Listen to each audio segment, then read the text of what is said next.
नमस्कार, मेरा नाम है राधिका। मेरे YouTube चैनल आत्मशुद्धि में आप सभी का स्वागत है। मैं हूँ राधिका, योगा इंस्ट्रक्टर यानी कि योग साधिका। आज का हमारा विषय है सेल की जो हमने बात करी थी, यानी कोशिका जिसे हम कहते हैं, जो हमारी बॉडी में सबसे स्मॉल यूनिट होती है, जिनसे मिलकर हमारी पूरे बॉडी जो है वो बनती है। छोटे छोटे सेल्स होते हैं हमारी बॉडी में।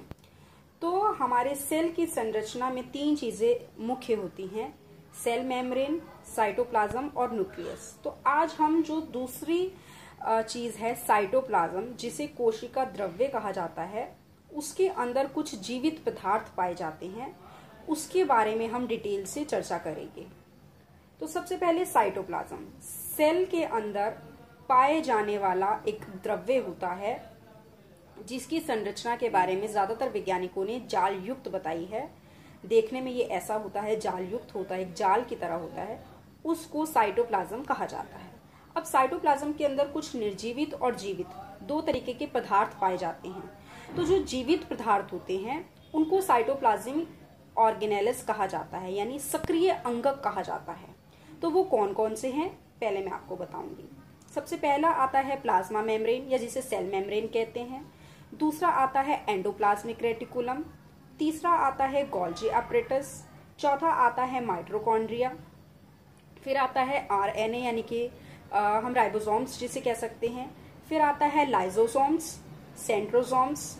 ये सारी चीजें कुछ पदार्थ हैं जो कि आते हैं, इनको बोलते हैं साइटोप्लाज्मिक ऑर्गेनेल्स, यानी ये साइटोप्लाज्म में पाए जाने वाले जीवित पदार्थ होते हैं।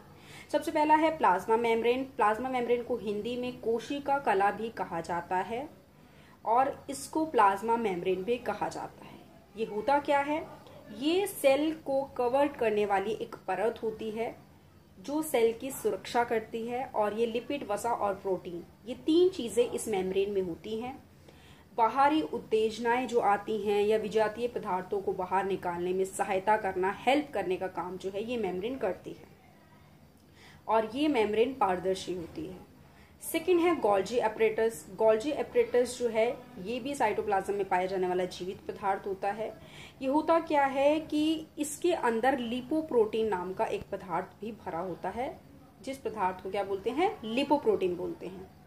इसके अलावा इसका काम क्या होता है? ये सेल में जो कुछ स्रावी उत्पाद हैं उनको सेल मेम्ब्रेन तक ले जाता है और फिर उन्हें बाहर छोड़ दिया जाता है। तो ये इसका काम होता है गोल्जी अपरेटस का।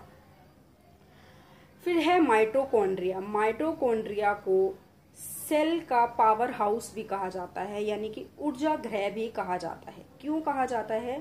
क्योंकि माइटोकॉन्ड्रिया जो है, पहले मैं आपको बता दूं कि माइटोकॉन्ड्रिया दिखने में जो है एक रोड शेप में और एक अंडाकार शेप में होते हैं, और कभी कभी ये ग्रुप में, कभी कभी बिखरे हुए और कभी कभी विभाजित भी होते हैं, मतलब डिवाइड भी हो जाते हैं। इनकी संख्या और आकार जो है वो बदलता रहता है, मतलब इनकी शेप और जो संख्या है, नंबर ऑफ काउंटिंग हम अगर करें तो वो एक निश्चित नहीं होती माइटोकॉन्ड्रिया की। इसके अलावा इसको पावर हाउस क्यों कहा जाता है सेल का? क्योंकि ये सेल, अब जो पचा हुआ भोजन है, पचे हुए भोजन से हमें ऊर्जा मिलती है, तो सेल के अंदर जो वो चयापचय वाला भोजन होता है, उससे जो ऊर्जा होती है, उस ऊर्जा को ये एटीपी की फॉर्म में संग्रहित करता है, और फिर उस ऊर्जा को, उस एनर्जी को हम अलग अलग कार्यों में यूज करते हैं। इसीलिए इसे पावर हाउस कहा जाता है सेल का। उसके बाद हम बात करते हैं लाइजोसोम्स की। लाइजोसोम्स को सेल का सुसाइड, या हम कह सकते हैं सुसाइड बैग, यानी कि आत्महत्या की थैली भी कहा जाता है।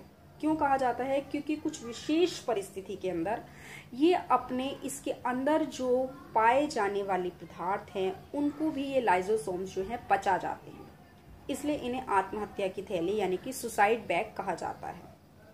इसके अलावा लाइजोसोम्स भी साइटोप्लाज्म में पाए जाने वाला जीवित पदार्थ ही है।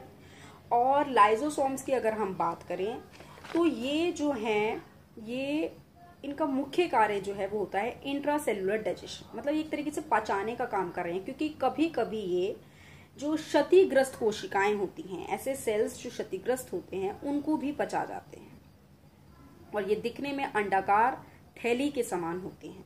फिर है राइबोसोम्स। राइबोसोम्स को सेल का प्रोटीन फैक्ट्री भी कहा जाता है। क्यों कहा जाता है? क्योंकि ये प्रोटीन सिंथेसिस का काम करते हैं और राइबोसोम्स में हमारे सेल का 60% प्रोटीन जो है पाया जाता है और ये भी एकाकी या बिखरे रूप में हमें मिलते हैं। फिर है सेंट्रोसोम्स। सेंट्रोसोम्स छड़ की आकृति की शेप में होते हैं और ये चारों तरफ एक धागे जैसी रचना से जो है घिरे रहते हैं। इसके अलावा सेंट्रोसोम्स में तो रचनाएं भी होती हैं, उनको जो गोलाकार होती हैं और उनको सेंट्रॉयल्स कहा जाता है। तो ये कुछ हमने जीवित पदार्थ जो हैं, ये सारे जीवित पदार्थ जो हैं mitochondria, lysosomes, Golgi apparatus, plasma membrane, ये सारे पदार्थ जो हैं ये साइटोप्लाज्म के अंदर ही पाए जाते हैं और इन जीवित पदार्थों को साइटोप्लाज्मिक ऑर्गेनेल्स कहा जाता है और इनका एक अपना अपना मुख्य कार्य होता है जो ये सेल के अंदर करते हैं। तो आज हम यही चर्चा करेंगे, यही चर्चा हमारी आज की समाप्त होती है। इसके बाद हम नेक्स्ट वीडियो में जो है आगे बढ़ेंगे और नेक्स्ट वीडियो में मैं आपको और डिटेल में बताऊंगी। तो इसी के साथ वीडियो को शेयर कीजिए, लाइक कीजिए, सब्सक्राइब कीजिए। धन्यवाद।